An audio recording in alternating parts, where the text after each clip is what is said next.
नमस्कार साथियों, मैं नीलपाल स्वागत करता हूं आपके अपने online platform new Atul academy पर। दोस्तों, हमने इतिहास की श्रृंखला शुरू की थी। इसमें हमने इतिहास का पहले लेक्चर में थोड़ा सा जीवन परिचय देखा था, मतलब जो है परिचय देखा था इतिहास का। इसके बाद हमने आगे की चीज़ें देखी थी। हम कल की जो क्लास थी, यानी कि पिछली जो क्लास थी, हम उसमें इतिहास के स्रोत देख रहे थे, यानी कि इतिहास को जानने के स्रोतों के बारे में हम चर्चा कर रहे थे।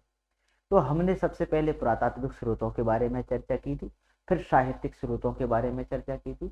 और साहित्यिक स्रोतों को हमने देखा था कि साहित्यिक स्रोत दो तरीके के होते हैं, एक धार्मिक साहित्य और एक धार्मिक चेतर साहित्य। तो धार्मिक साहित्य में हमने देखा था ब्राह्मण साहित्य, बौद्ध साहित्य और जैन साहित्य, जिसमें हमने ब्राह्मण साहित्य की चर्चा कर ली थी।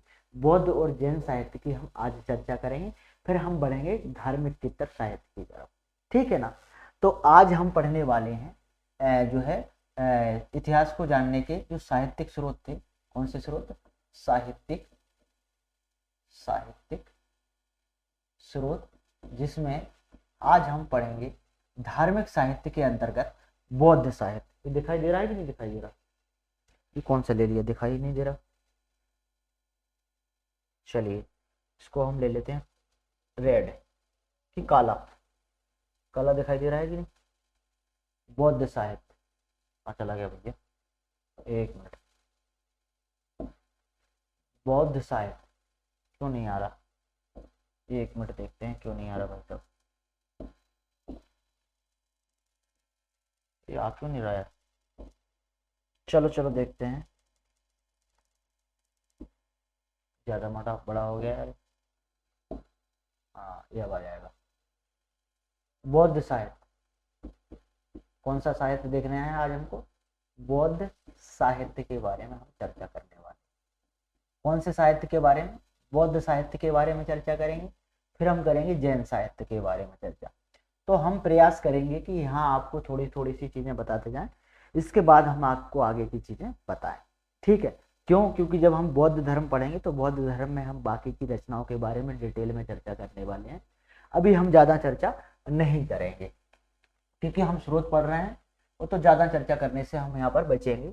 तो बौद्ध साहित्य में सबसे पहले जो आते हैं मित्रों, वो आते हैं क्या? त्रिपिटक। त्रिपिटक ये आपसे 3 नंबर में मेंस में पूछ सकता है कि त्रिपिटक किस धर्म से संबंधित है। तो आप देखेंगे कि सबसे पहले क्या आते हैं? त्रिपिटक। तो सबसे पहले नंबर पे क्या आएंगे? त्रिपिटक। त्रिपिटक इनकी संख्या कितनी है? 3। सबसे पहला सुत्त पिटक। कौन सा है? सुत्त पिटक। सुत्त पिटक। दूसरे नंबर पे है विनय पिटक। विनय पिटक। ठीक है। पिटक का अर्थ होता है टोकरी, ज्ञान की टोकरी। इसके बाद अभिधम्म पिटक। क्या आता है? अभिधम्म पिटक। अभिधम्म पिटक। तो बौद्ध जो है साहित्य है, सबसे पहले नंबर पर त्रिपिटक आते हैं। त्रिपिटक में भी सुत्त पिटक, विनय पिटक, अभिधम्म पिटक। तो आप देखेंगे कि जो सुत्त पिटक है, सुत्त पिटक से महात्मा बुद्ध ने के जो धार्मिक उपदेश हैं उनके बारे में हमको जानकारी प्राप्त होती है। किससे? सुत्त पिटक के माध्यम से। तो किसके माध्यम से? सुत्त पिटक। सुत्त पिटक में किसकी जानकारी मिल रही है? तो हम बोलेंगे कि महात्मा बुद्ध के द्वारा दिए गए धार्मिक उपदेशों का वर्णन किसमें है? सुत्त पिटक में। तो बुद्ध के धार्मिक उपदेशों का, कौन से उपदेशों का? धार्मिक उपदेशों का वर्णन किया गया है। धार्मिक उपदेशों का वर्णन, धार्मिक उपदेशों का वर्णन किसमें है? सुत्त पिटक में। किसके अंतर्गत है? सुत्त पिटक में धार्मिक उपदेशों का वर्णन किया गया है। इसके अलावा विनय पिटक। विनय पिटक में जो बौद्ध संघ होते हैं, बौद्ध मठ होते हैं, बौद्ध संघों के आचार्य व नियमों का वर्णन किया गया। बौद्ध संघों के आचार व नियमों का वर्णन, आचार व नियमों का वर्णन, आचार व नियमों का वर्णन, आचार व नियमों का वर्णन किया गया है किसमें? विनय पिटक में। हमने त्रिपिटक, सबसे पहले बौद्ध साहित्य में क्या है? त्रिपिटक। त्रिपिटक में सुत्त पिटक, विनय पिटक, इसके अलावा अभिधम्म पिटक। सुत्त पिटक में क्या है, बौद्ध के धार्मिक उपदेशों का वर्णन किया गया है, जबकि विनय पिटक में बौद्ध संघों के आचार व नियमों का उल्लेख किया गया है, वर्णन किया गया है। इसके अलावा अभिधम्म पिटक में महात्मा बुद्ध ने जो दार्शनिक उपदेश दिए, ठीक है, महात्मा बुद्ध के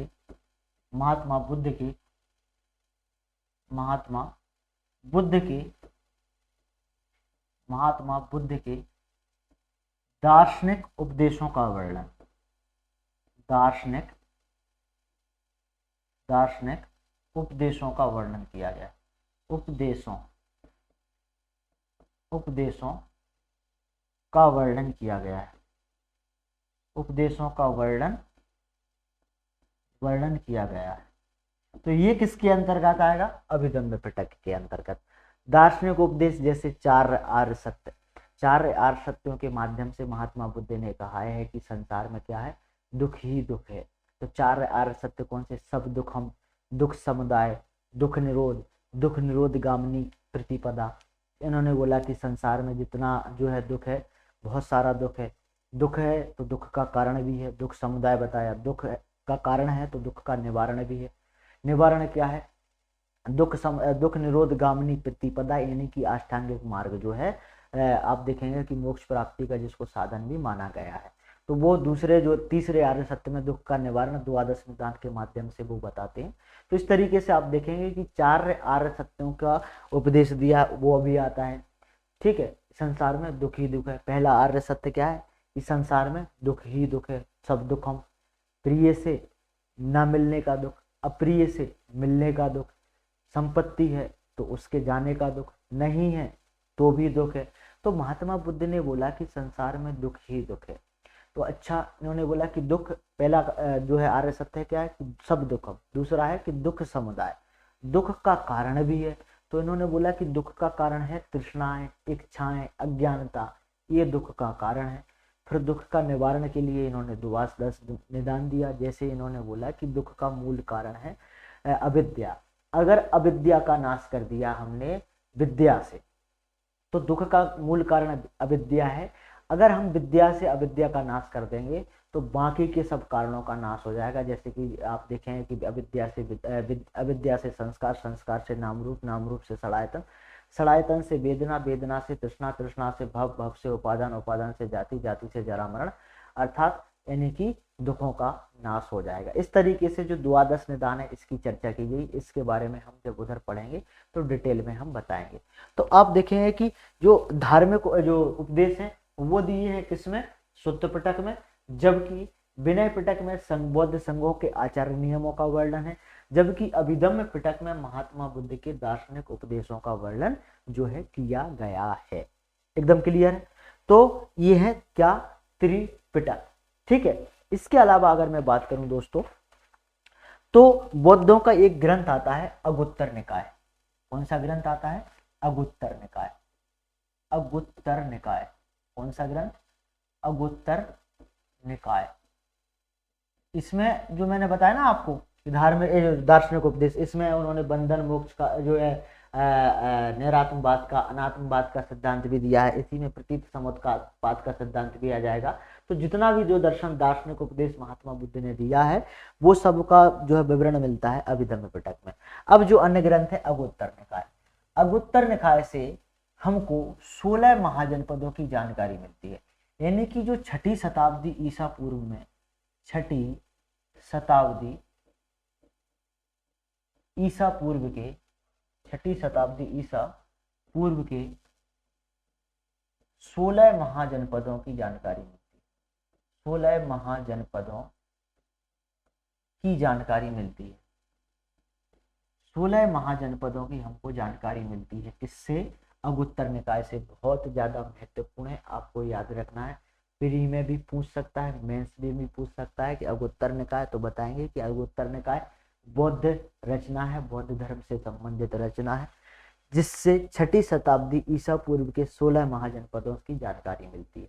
आपसे प्री में प्रश्न पूछा जा सकता है कि 16 महाजनपदों की जानकारी कौन से बौद्ध ग्रंथ से मिल रही है या मिलती है, तो बताएंगे कि अगोत्तर निकाय से 16 महाजनपदों की जानकारी के बारे में पता चलता है।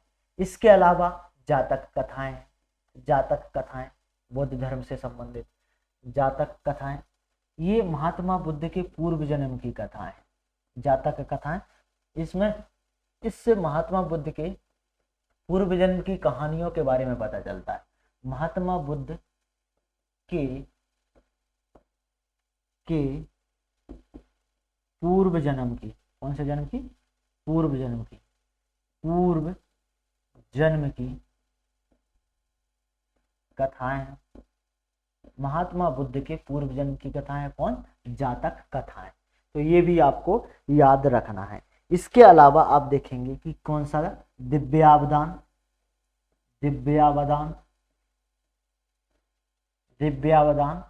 व अशोकावदान।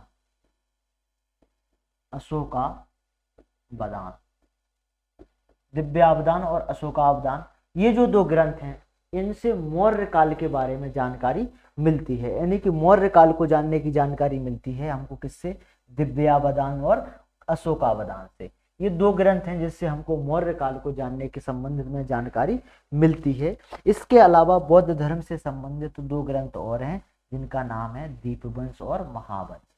दीपवंश और महावंश, ये श्रीलंका के ग्रंथ हैं। दीपवंश और महावंश से, यानी कि दीपवंश महावंश श्रीलंका के ग्रंथ हैं और दिव्यावदान और अशोकावदान ये यहीं के ग्रंथ हैं। इन चारों ग्रंथों से मौर्य काल को जानने की जानकारी मिलती है। कौन से काल को? मौर्य काल को जानने की जानकारी मिलती है। मौर्य काल को जानने की जानकारी हमको मिल रही है। हमने देखा त्रिपिटक, सुत्त पिटक, विनय पिटक, अभिधम्म पिटक। सुत्त पिटक बौद्ध के धार्मिक उपदेशों का वर्णन, विनय पिटक बौद्ध संघ आचार व नियमों का वर्णन दिया गया है, अभिधम्म पिटक महात्मा बुद्ध के दार्शनिक उपदेशों का वर्णन दिया गया है। इसमें अगुत्तर निकाय में 6ठी शताब्दी ईसा पूर्व के 16 महाजनपदों का वर्णन दिया गया है। जबकि जातक कथाएं महात्मा बुद्ध के पूर्व जन्म से संबंधित कथाएं हैं। दिव्यावदान, अशोकावदान, दीपवंश और महावंश, ये दोनों ग्रंथ हैं श्रीलंका के। और बाकी के जो दो ऊपर के हैं दिव्यावदान और अशोकावदान, इन चारों ग्रंथों से मौर्य काल के बारे में जानकारी मिलती है। यानी मौर्य काल को जानने की जानकारी इनसे हमको प्राप्त हो रही है। अच्छा, इसको ये कहाँ से आ गए? इसको हटा देते हैं अपन इधर से। कैसे इरेज होगा? इस ऐसे, ठीक है। ये भी ये नहीं होगा क्या इरेज? एक मिनट अपन आगे चलते हैं। ये खत्म हो गया क्या? एक मिनट, चलिए मैं इसको देख लेता हूँ थोड़ा सा, इसको कैसे करूँगा। ये आप लोगों ने लिख लिया क्या? इसको मिटाऊं? इसको मिटाना नहीं है मुझे। एक मिनट में देख लेता हूँ, थोड़ा रुकना, बीच में देख लेता हूँ कि किस तरीके से जो है इसको सही से करना है। अगला वो कैसे करना है मैं बताता हूँ। वो मैं वो जो हमारे टेक्निकल टीम के हैं वो बताएंगे, मुझसे नहीं हो रहा है, तो एक मिनट वो बताएंगे।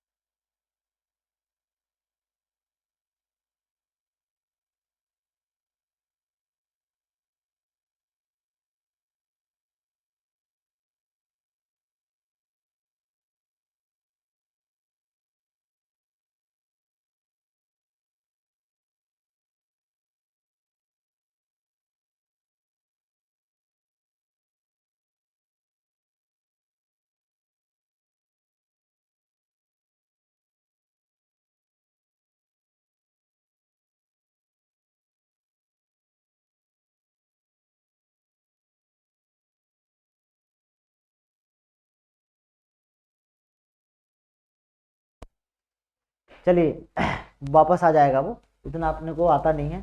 वो टेक्नीशियन थे अपने, वो थे अरुण भाई, उन्होंने बताया कि किस तरीके से करना है। हमको इतना ज़्यादा नॉलेज है नहीं, अभी नए नए आए हैं, सीख जाएंगे अब, बाकी हम सीख लेंगे। आज आगे से परेशानी नहीं आएगी, टेंशन मत लीजिएगा आप लोग। नहीं तो आप लोग बोलोगे सर को तो यही नहीं आता। नहीं आता तो नहीं आता, क्या करें। अगर ये आता, कंप्यूटर पढ़ा रहे होते, साइंस नहीं पढ़ा रहे होते, इतिहास नहीं पढ़ा रहे होते। चलिए, तो हमने क्या देखा, क्या बोलते हैं उसको, यहाँ पर त्रिपिटक लिखा हुआ था, त्रिपिटक देखे।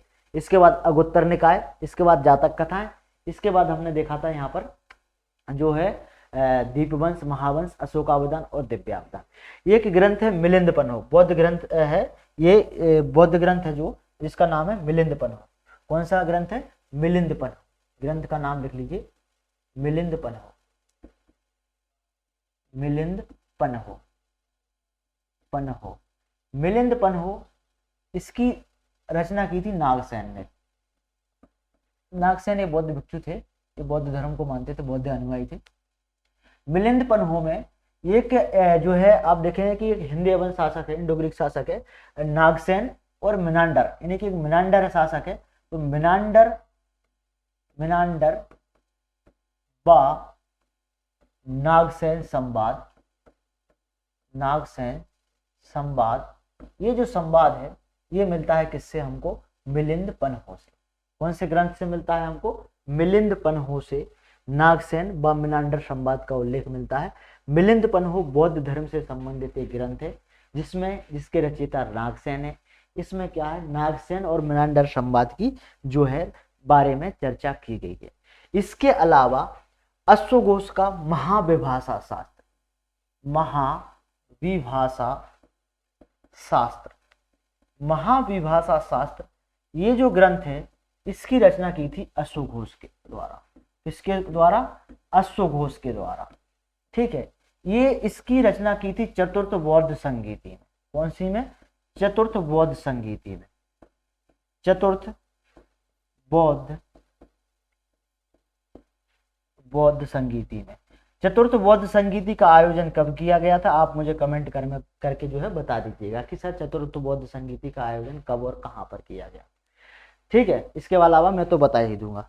चलिए बता ही देता हूं कि चतुर्थ बौद्ध संगीति का आयोजन कश्मीर के कुंडलवन में कनिष्क के समय किया गया था और इसी समय महाविभाषा शास्त्र की रचना की गई थी, क्योंकि अश्वघोष और वसुमेश उसमें अध्यक्ष उपाध्यक्ष हुआ करते थे। तो अश्वघोष ने रचना की थी, किसने? अश्वघोष ने रचना की थी महाविभाषा शास्त्र नामक ग्रंथ की। तो ये जो हमने ग्रंथ देखे जो है, ये हमारे जो है बौद्ध धर्म से संबंधित ग्रंथ थे।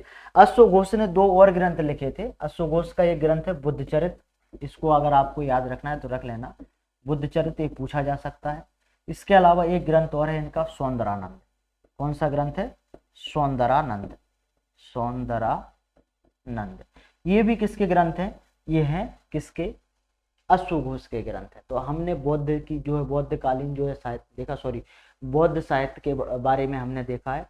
बौद्ध साहित्य में हमने क्या पढ़ा कि सबसे पहले त्रिपिटक, त्रिपिटक में हमने यहाँ देखा था कि त्रिपिटक तीन भाग हैं उसके, सुत्त पिटक, विनय पिटक और अभिधम्म पिटक।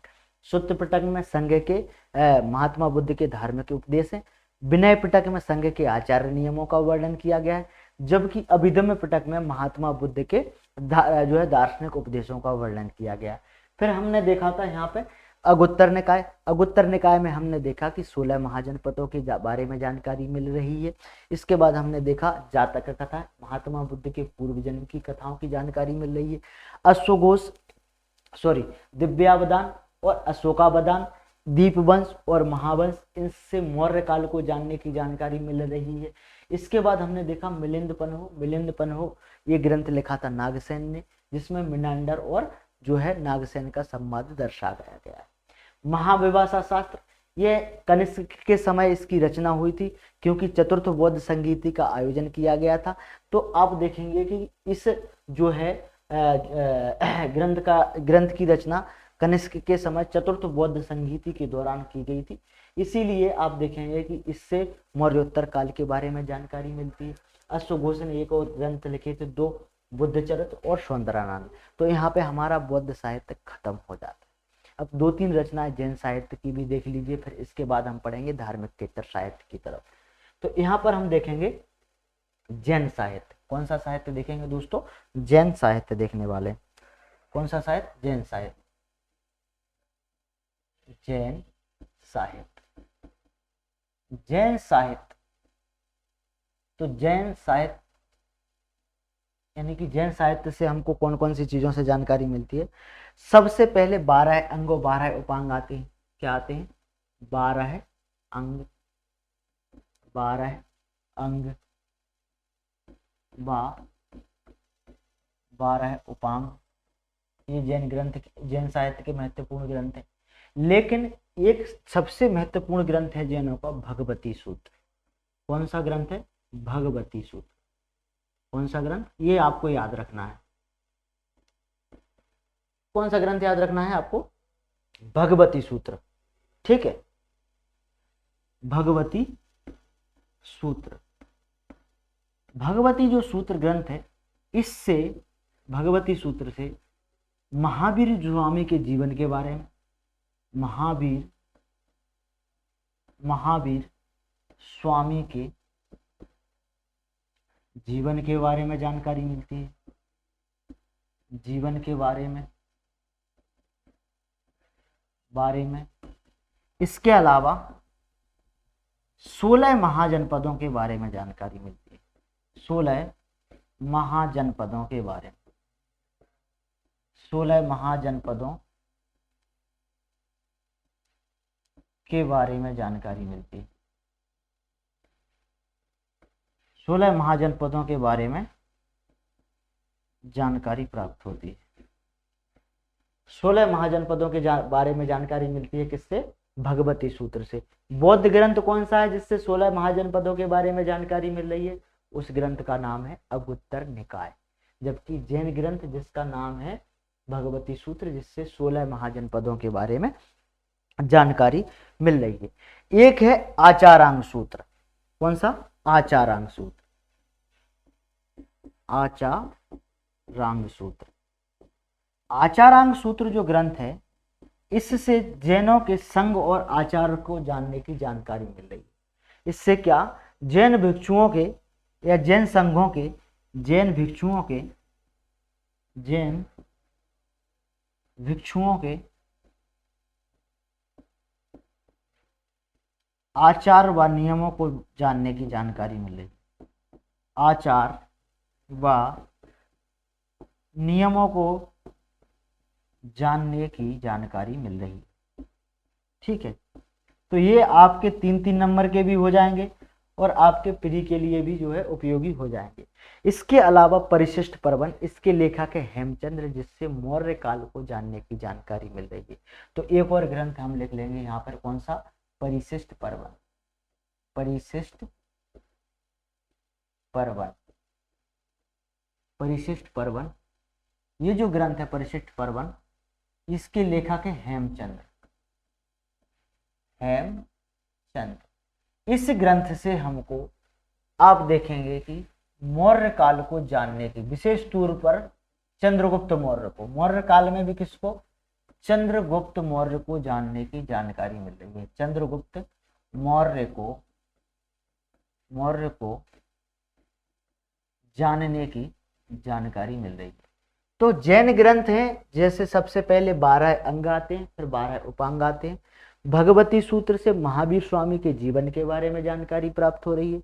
16 महाजनपदों के बारे में जानकारी मिल रही है। इसके अलावा आचारांग सूत्र, जिससे जो है जैन भिक्षुओं के आचार नियमों का वर्णन मिल रहा है। आचारांग सूत्र, सूत्रों नहीं है इसको, आचारांग सूत्र। ठीक है, जैन भिक्षुओं के आचार व नियमों का जो है वर्णन मिलता है, नियमों की जानकारी मिल रही है। इसके अलावा परिशिष्ट पर्वन, जिसको लिखा था हेमचंद्र ने, इससे मौर्य काल में विशेष रूप से चंद्रगुप्त मौर्य को जानने की जानकारी प्राप्त हो रही है। आ गई बात समझ में? तो ये है आपके यहाँ पर जो बौद्ध साहित्य और जैन साहित्य। अब हम पढ़ने वाले हैं कौन सा साहित्य? धार्मिक केतर साहित्य। हमने आज खत्म कर दिया है ब्राह्मण साहित्य। साहित्य में हमने देखा था कि एक होता है धार्मिक साहित्य, एक धार्मिक केतर साहित्य। आज हमने जो है धार्मिक साहित्य पूरा खत्म कर दिया है। ब्राह्मण साहित्य पूरा हो गया, बौद्ध साहित्य पूरा हो गया, जैन साहित्य पूरा हो गया। अब हम पढ़ने वाले हैं धार्मिक केतर साहित्य, यानी कि अब हम धार्मिक केतर साहित्य की चर्चा करने वाले हैं। तो धार्मिक केतर केतर साहित्य, धार्मिकेतर साहित्य, धार्मिकेतर साहित्य। धार्मिकेतर साहित्य के अंतर्गत सबसे पहले आएगा मौर्यकालीन रचनाएं। मौर्यकालीन रचनाएं तो आप लिखेंगे कि मौर्य काल को जानने के स्रोत भी हो जाएंगे यहीं पर। मौर्य काल में जो रचनाएं लिखी गई थी उनके बारे में भी पूरा यहाँ पर हो जाएगा। ठीक है, तो धार्मिकेतर स्रोत आते हैं, यानी कि धार्मिकेतर साहित्य, धार्मिकेतर साहित्य यानी कि धार्मिकेतर स्रोत आ जाएंगे। इसको स्रोत लिख लीजिए, साहित्य अगर ना लिखेंगे धार्मिकेतर स्रोत आ जाएगा तो ज्यादा बढ़िया रहेगा। ये स्रोत लिख दिया हमने, धार्मिकेतर स्रोत। ठीक है, अब इसमें मौर्यकालीन रचनाएं, सबसे पहले क्या आएगा, इसमें मौर्यकालीन रचना आएगा, जिसमें आप देखेंगे कि पाणिनि का अष्टाध्यायी, सबसे पहला ग्रंथ आएगा कौन सा, पाणिनि का अष्टाध्यायी, पाणिनि का अष्टाध्यायी, अष्टाध्यायी। बहुत सारी रचनाएं आपकी यहाँ पर कंप्लीट हो जाएंगी जब आप पढ़ोगे। जैसे ही अगर आपको रचनाएं पढ़ना है प्राचीन काल से संबंधित, तो आप क्या करेंगे, इन रचनाओं को देखेंगे और इन रचनाओं को एक दो बार नजर मार लेंगे, एक दो बार आप देख लेंगे इनको, तो ये आपको याद हो जाएंगे।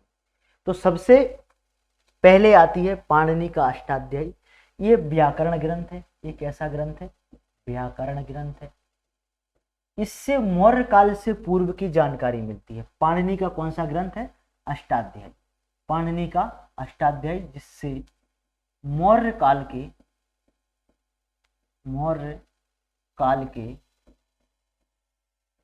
पूर्व की जानकारी प्राप्त होती है, पूर्व की जानकारी मिलती है। मौर्य काल से पहले की जानकारी मिलती है किससे, पाणिनि के अष्टाध्यायी। इसके अलावा मौर्य काल में सबसे महत्वपूर्ण जो ग्रंथ है वो है कौटिल्य का अर्थशास्त्र, कौटिल्य का अर्थशास्त्र, कौटिल्य का अर्थशास्त्र। ठीक है, कौटिल्य का जो अर्थशास्त्र है, इससे जो जानकारी मिल रही है हमको, कौटिल्य के अर्थशास्त्र से, इससे मौर्य काल को जानने की जानकारी मिल रही है। मौर्यकालीन सामाजिक, मौर्यकालीन सामाजिक, राजनीतिक,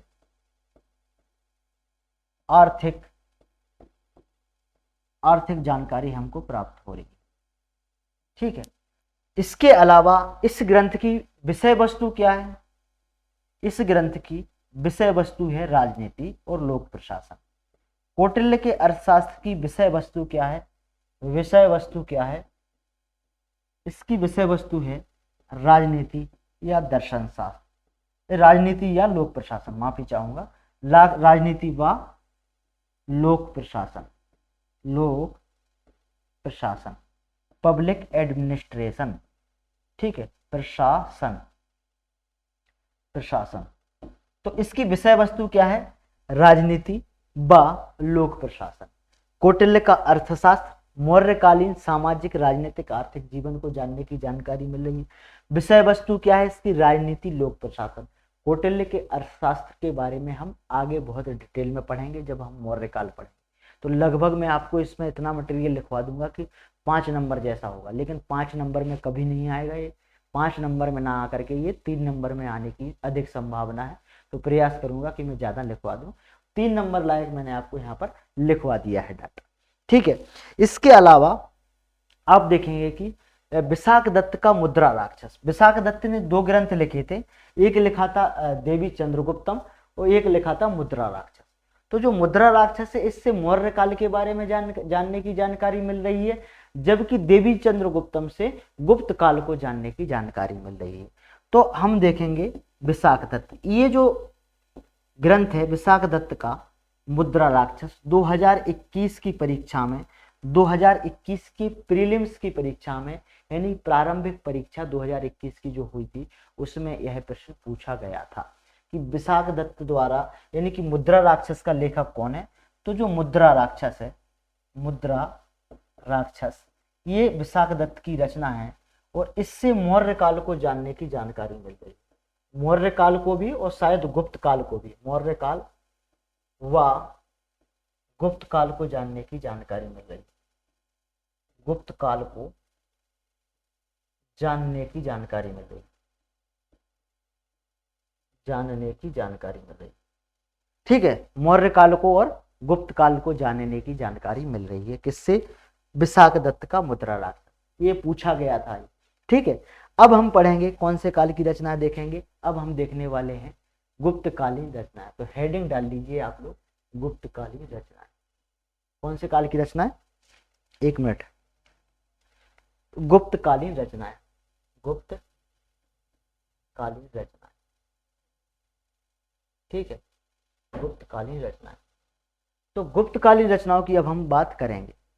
गुप्त काल में जो रचनाएं लिखी गई, गुप्त काल में आप देखेंगे कि सबसे पहले आएगा विशाखदत्त का मुद्रा राक्षस, विशाखदत्त का मुद्रा राक्षस। इसके अलावा कामंदक का नीतिसार, कामंदक का नीतिसार। इसके अलावा शूद्रक का, शूद्रक मृच्छकटिकम, मृच्छकटिकम, ये भी गुप्तकालीन है। कटिकम, मृच्छकटिकम। इसके अलावा क्षेमेंद्र का बृहत कथा मंजरी, क्षेमेंद्र का बृहत कथा मंजरी, ये भी गुप्तकालीन है। बृहत कथा मंजरी। वात्स्यायन का कामसूत्र, वात्स्यायन का वात्स्यायन का वात्स्यायन का कामसूत्र, ये भी गुप्तकालीन है। ठीक है, वात्स्यायन का कामसूत्र। सोमदेव का कथासरित सागर, सोमदेव का कथासरित सागर, सोमदेव का कथासरित सागर, सोमदेव का कथासरित सागर। ठीक है, तो सबसे पहले विशाखदत्त का मुद्रा राक्षस, विशाखदत्त का देवी चंद्रगुप्तम, देवी चंद्रगुप्तम, ये भी गुप्तकालीन रचना है। देवी चंद्रगुप्तम इनकी, विशाखदत्त की। कामंदक का नीतिसार, शूद्रक का मृच्छकटिकम, क्षेमेंद्र का, ये मिट गया भाई, क्षेमेंद्र का बृहत कथा मंजरी, वात्स्यायन का कामसूत्र और सोमदेव का कथा सरित सागर। ये सब किसके अंतर्गत आएंगी? गुप्तकालीन रचनाओं में आती हैं। इसके अलावा दंडिन का 10 कुमार चरित्रम, इसके अलावा दंडिन का 10 कुमार चरित्रम, 10 कुमार चरितम। दंडन का कौन सा? 10 कुमार चरितम। अमर सिंह का अमरकोश, अमर सिंह अमरकोश, अमर सिंह का अमरकोश। विष्णु शर्मा का पंचतंत्र, विष्णु शर्मा पंचतंत्र। बराह मिहिर की रचनाएं, बराह मिहिर की रचनाएं कौन कौन सी है? बराह मिहिर, ये वो ज्योतिषाचार्य थे, गुप्तकालीन ज्योतिषाचार्य थे। बराह मिहिर का लघु जातक, लघु जातक, बृहत जातक, बृहत संहिता,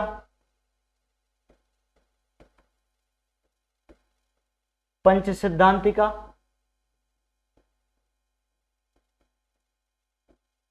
पंच सिद्धांतिका, लघु जातक, बृहत जातक, बृहत संहिता, पंच सिद्धांतिका, ये किसकी है? ये है बराह मिहिर की रचनाएं। इसके अलावा आप देखेंगे कि आर्यभट्ट का, आर्यभट्ट का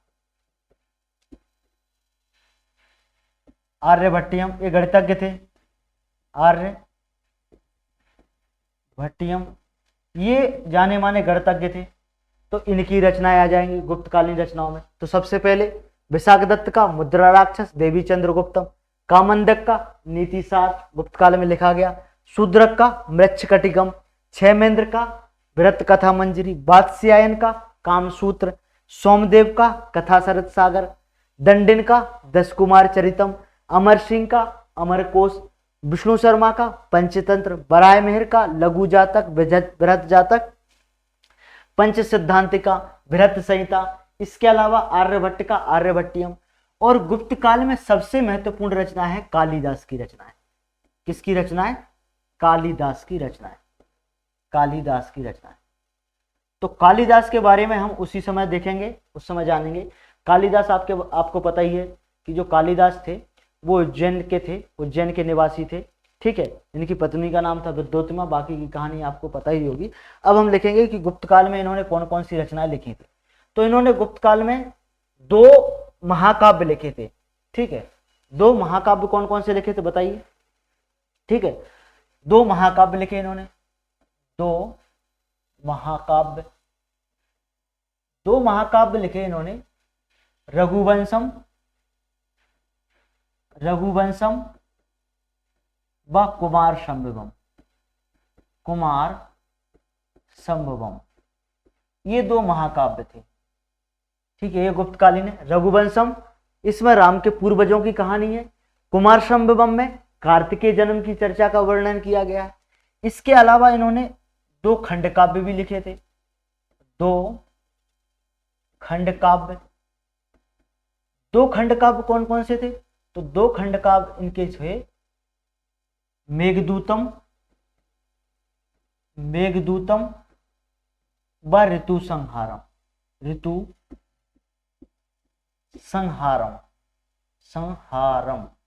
तो मेघदूतम और ऋतु संहारम ये क्या है? इनके खंडकाव्य। इसके अलावा इन्होंने 3 नाटक ग्रंथ भी लिखे थे, 3 नाटक ग्रंथ। 3 नाटक ग्रंथ कौन कौन से थे इनके? ठीक है, 3 नाटक, अभिज्ञान शाकुंतलम,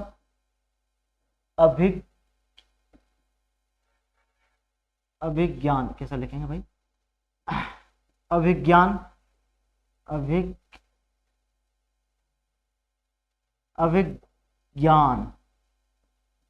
शाकुंतलम, विक्रमोवर्षियम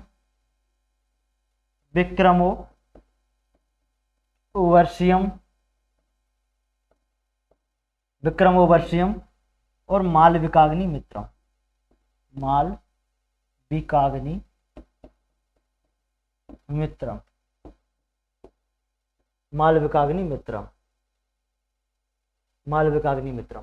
तो इनके 3 नाटक ग्रंथ थे, कौन कौन से?